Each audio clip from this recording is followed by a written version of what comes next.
राजस्थान का हॉस्पिटल पिछले 10 सालों से बंद पड़ा हुआ है।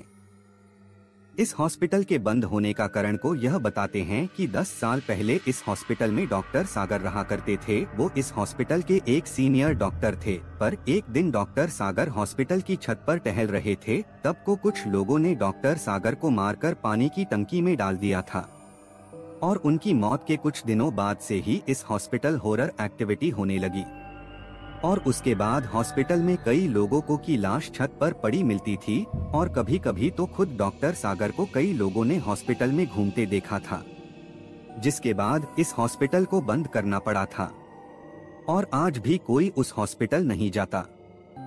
सूरज और अखिलेश आज ही इस हॉस्पिटल के बगल वाले होटल में रहने को आए थे। पूरा दिन घूमने के बाद दोनों जब होटल वापस आ रहे थे, तब सूरज की नजर हॉस्पिटल में पड़ी। सूरज ने अखिलेश को हॉस्पिटल दिखते हुए कहा, अरे भाई, यह हॉस्पिटल बंद क्यों पड़ा है? ऐसा लग रहा है जैसे कई सालों से यह बंद पड़ा हो। सूरज की बात सुनकर अखिलेश बोलता है, मुझे क्या पता भाई, मैं भी तेरे साथ यहाँ पहली बार आया हूँ। यही सब बातें करते हुए दोनों अपने होटल में पहुँच जाते हैं। वहाँ पहुँचते ही सूरज होटल के एक आदमी से पूछता है, अरे भैया, वो होटल के बगल वाला हॉस्पिटल बंद क्यों पड़ा है? सूरज की बात सुनकर वो आदमी बोलता है, क्योंकि वो एक भूतिया हॉस्पिटल है। उस आदमी की बात सुनकर सूरज बोलता हो, अरे भाई जी, मजाक मत करो और कुछ सही में पता हो तो बोलता। सूरज की ऐसी बातें सुनकर वो आदमी इस बार थोड़ा दांत पीसते हुए बोलता है, अगर मेरी बातों पर विश्वास नहीं तो खुद ही जाकर देख लो। इतना बोलकर वो आदमी वहाँ से चला जाता है।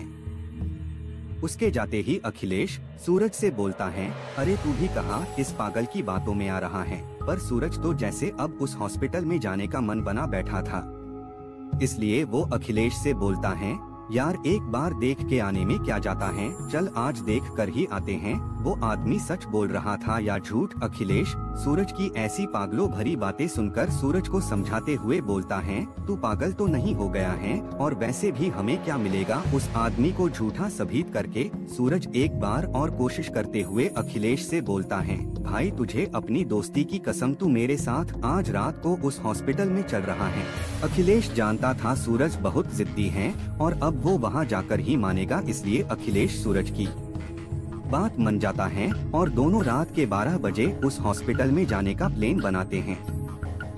रात के 12 बजने का इंतजार करने लगते हैं और जैसे ही घड़ी में रात के 12 बजते हैं, दोनों उस हॉस्पिटल में जाने लगते हैं और वहां पहुंचकर हॉस्पिटल के गेट का ताला तोड़कर अंदर चले जाते हैं।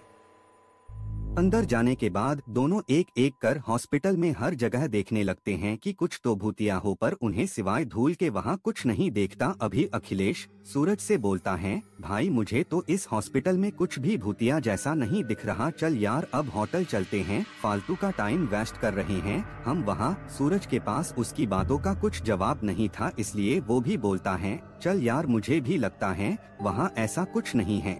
इतना बोलकर दोनों बाहर जाने लगते हैं।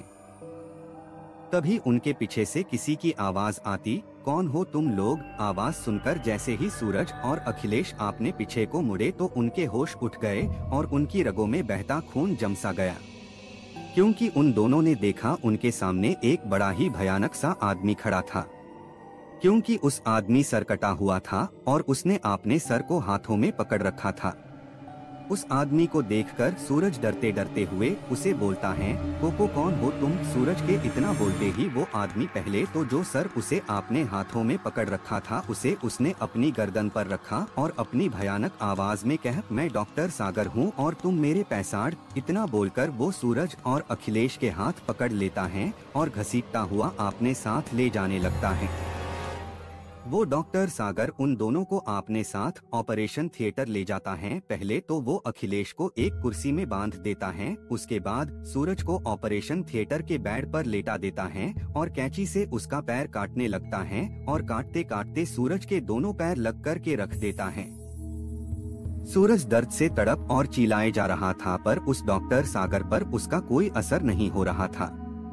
तभी अखिलेश के हाथों में बंधी रस्सियां अपने आप खोल जाती हैं और अखिलेश जिस कुर्सी से बांधा था उसको उठाकर डॉक्टर सागर के सर में मार देता है। कुर्सी डॉक्टर सागर के सर पे लगते ही उसका सर नीचे गिर जाता है।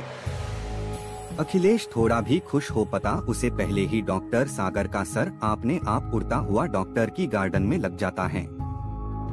अखिलेश बस खड़ा खड़ा यह सब देख रहा था, वो बेचारा कर भी क्या सकता था। और सूरज को तो आपने दर्द के आगे कोई होश ही नहीं था, क्योंकि बेचारे के दोनों पैर जो कट चुके थे। तभी डॉक्टर सागर अखिलेश की तरफ मोड़ता है, बोलता है, अच्छा तुम्हारे दिमाग का ऑपरेशन करना है। इतना बोलकर ही डॉक्टर सागर ने अखिलेश को पकड़ लिया और घसीटते हुए उसके ले जाकर सूरज के बगल में लेटा दिया। अगले दिन जब वहाँ के पास के लोगों ने हॉस्पिटल का गेट खुला देखा तो लोगों ने सोचा कि हॉस्पिटल में चोरी हुई होगी, इसलिए वहाँ के लोगों ने पुलिस को बुला लिया। और पुलिस ने जब अंदर जाकर देखा तो उनको लोगों की कटी पीटी लाश मिली। सूरज की लाश के तो दोनों पैर कटे हुए थे और अखिलेश का सर ऊपर से कटा हुआ था। डॉक्टर सागर मार तो गए थे, लेकिन वो अभी भी लोगों का ऑपरेशन कर रहे हैं। मुझे आशा है कि आपको यह भूतिया कहानी अच्छी लगी होगी। आपको ये कहानी कैसी लगी हमें कमेंट करके जरूर बताएं।